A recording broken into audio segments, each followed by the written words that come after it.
Aquest projecte du per títol Cartografies emocionals, atsacar amb ulls de dona, i té com a objectiu mirar la ciutat des d'un punt de vista feminista. Coneixerem la història del barri, la seva memòria col·lectiva, a través de les seves veïnes.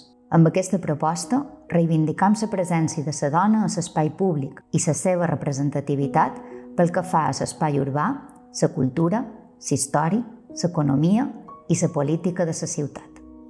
Vaig néixer exactament allà on ara hi ha la guarderia del Cavallet de Fusta, la carretera principal. De nina he jugat per tota aquesta barriada, que tot era camp i possessions. Aquesta del casal era la de Can Cànavas, que veníem quan era més petita a cercar la llet. I també estem bastant vinculats amb el monestir, perquè sempre han duit un poc, juntament amb molt d'altres, les festes. La romeria és la més antiga, és l'única que queda de Palma. La gent de Palma venia a la romeria de Sant Bernat i era en el monestir. Després hi ha la mostra dels carros, i igual que se passa carrers, hi havia els carros antics que venien. Era molt guapo, perquè veies des de Palma, jo vivia a General Riera i veies carros pujant. Nosaltres com estar festeros 50 anys, hem viscut moltes etapes. Ara per octubre farà 25 anys que vaig obrir i els canvis aquí en Atsacà han estat grossos. En un principi érem 2 o 3 persones, el CIP, la panaderia, jo i una altra per aquí darrere. I ha evolucionat molt bé i és veritat que per millor, no? I en el pas del temps jo ja tenc clientes que, per exemple, ja tenc les filles que tenen fills que ja comencen a venir, i és veritat que ha millorat molt bé. Aquí en Atsacà se viu molt bé, els comerços van canviant, però és com tot, com la vida, que va canviant i és moviment, i tenim un poquet de tot. L'urbanisme en perspectiva feminista és una eina que permet reconèixer les diferències en l'ús i gaudi dels espais, pel fet de ser dones, homes o d'altra identitat sexual, i visibilitzar que sobre la base d'aquestes diferències s'han afavorit unes activitats i usos davant d'altres. Avui, moltes ciutats se continuen dissenyant en funció de la producció i del capital, per un perfil de persona que respon a un home blanc, burguès, adult i heterosexual, sense diversitat funcional, urbà i occidental. Aquest perfil deixa de banda els col·lectius vulnerables, entre ells les dones. Quan nosaltres vam venir aquí en el principi, la urbanització no estava recepcionada per l'Ajuntament, però abans el 80% del client del transport urbà eren dones i no se tenien en absolut en compte les necessitats de les dones, perquè aquí hi havia un autobús cada mitja hora. Però, a més, a part que hi hagués cada mitja hora, s'espanyaven contínuament.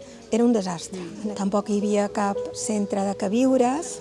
Jo en aquell moment no tenia cotxe i per això t'ho dic, i deixar de l'autobús, perquè amb una nina recent nada anava... Amb el pas del temps hi ha hagut un canvi, vull dir, amb aquests 30 anys d'implicació en el barri han canviat moltes coses. El paper de la dona, quan jo vaig començar a ficar-me dins les entitats, érem una minoria, i ara, darrerament, cada vegada a la taula d'entitats, a la junta directiva de l'associació de veïnats, a la junta de l'esplai, que són les darreres entitats o espais allà on jo estic més implicada, cada vegada hi ha més dones, el paper de la dona és més important. De qualque manera, considero que som el sostén de que tota aquesta feina preventiva funciona. I això és el logo d'aquesta forma, l'associació dels veïnats. Moltes cases antigues se distingeixen per aquesta forma. Sí, tens raó. Diumenges de matí, si volíem veure UV o maqui, li prometíem a la meva padrina que anirem a fer la missa. El monestir més record anar quan hi ha celebracions, noces, batiaments... Sí, perquè és una església molt diferent. Això era pel dia a dia. La meva relació amb el barri ve donada per la meva predina que va néixer i va viure aquí.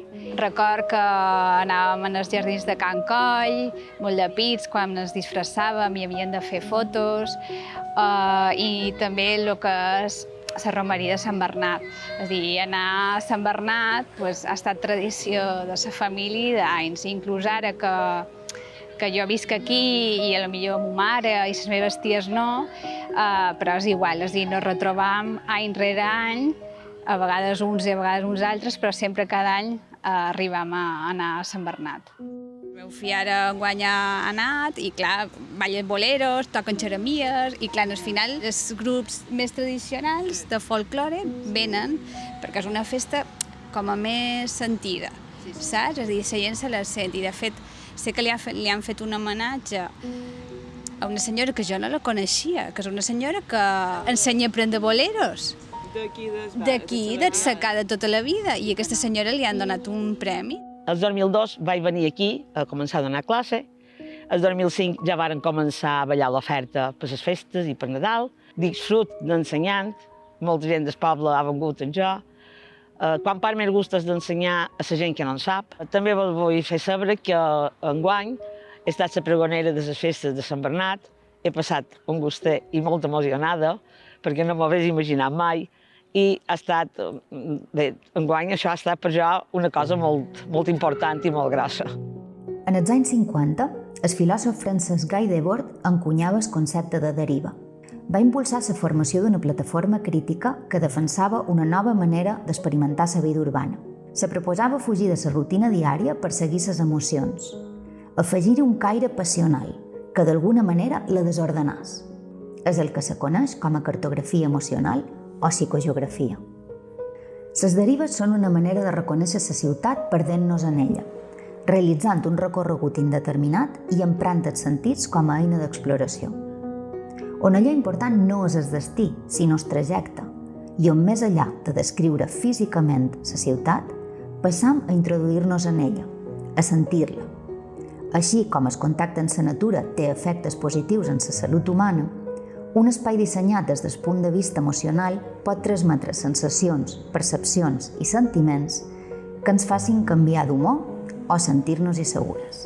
Estava a punt de néixer la meva filla i jo volia que visqués i cresqués a un entorn relacionat amb la natura, amb els arbres, amb els ocells i literal. Vaig sortir de Son Dureta i vaig venir aquí. Aconseguir que els nins i les nines, des que són petitets, puguin tenir relació amb això, crec que és molt important, que és un aspecte molt positiu del barri. Això era com un petit poble sota els nígols de ciutat i per els al·lots era una meravella perquè estava molt poc construït i aquí eren lliures de poder anar pel carrer, sense tenir massa ment perquè hi havia poc tràfic, podien jugar quasi on volien, hi havia moltes solars encara sense construir i ells disfrutaven de ser lliures, de tenir amiguets, de poder anar per tot i de disfrutar de ser nins i de poder moure-se sense haver de pensar en els perills de ciutat. En cada solar solíamos construir cabañas con maderas, a veces en la basura nos encontramos una bici y con los palets hicimos un kart, hacíamos rampas para saltar con la bicicleta y la verdad es que era un paraíso, literal, para jugar sin peligros, en silencio. También había una fuente donde jugamos a hacer guerras de globos de agua y tengo muy bonitos recuerdos. O sea, me siento millonaria de haber podido crecer en este barrio. Jo record uns jardins que es diuen Can Coll. Eren uns jardins... Era preciós. És que jo record anar a Can Coll i dir, això és una passada. Anàvem a fer fotos de comunions i de no sé què i anàvem a fer fotos a Can Coll. I clar, nosaltres el que fèiem no entràvem per aquí, el que fèiem era entràvem més cap a baix. Vols dir que tot això, vale. Això era d'ells, no està edificat això. Clar, tu entraves per una porta de per allà. No, és que és molt guai. Llavors, la torre és superguapa, que l'entrada és com a de castell. Diu, aquesta casa, anomenada Can Coll, fou construïda a l'entorn de 1861 en un estil neomedieval que ja va cridar l'atenció dels viatgers de la segona meitat del segle XIX, entre ells el més il·lustre de tots, l'arxiduc Lluís Salvador, que visità les cases i els 8.000 metres quadrats de jardins que es trobaven en tot el seu esplendor. A l'entrada de carretera tenien una placa que posava Can Coll. Hi havia com un colomer, no? Que al veure si és la torreta aquesta. Sé que record molt la part de jardí, lo verd i això, i els nenúfars, i nosaltres hi anàvem pels jardins. Després a casa no sabíem, saps? Clar, era el que menys nosaltres teníem en el cap que jo hi hagués casa. Tenc un record molt antic de quan era ben petita, que tot això era camp. I jo de petita venia amb mon pare, en el cotxe, que me semblava que no era Palma, que no anàvem a Palma i ens ficàvem per un carreró i hi havia una casa al mig del camp i veníem a comprar conills. Li deien, anàvem a Sant Bernat. I clar, Sant Bernat, després, filant, aquest Sant Bernat és aquí en el secà, que per nom del monestir li dèiem, bé, se diu encara també Sant Bernat. I bé, també intentant trobar on era la casa que anàvem, doncs me va ajudar una mica a descobrir camí. Perquè això sí, hi ha unes passejades en bicicleta precioses per aquí. Històricament, la planificació urbana no ha tingut en compte les preferències de les persones que hi viuen ni el seu comportament natural i s'ha donat tot el protagonisme en el cotxe privat. La situació inversa és aquella en què les persones, de manera espontània i en el seu dia a dia, redissenyam els espais urbans i els fem nostres. Un exemple d'això són els camins del desig. Aquest concepte, senyalat pel també filòsof francès Gaston Bachelard, fa referència en els senders que, dibuixats per l'empremta de les passes sobre l'herba dels parcs o imaginats sobre l'asfalt, repten les rutes establertes i tracen mapes alternatius en els dissenyats des d'un espai.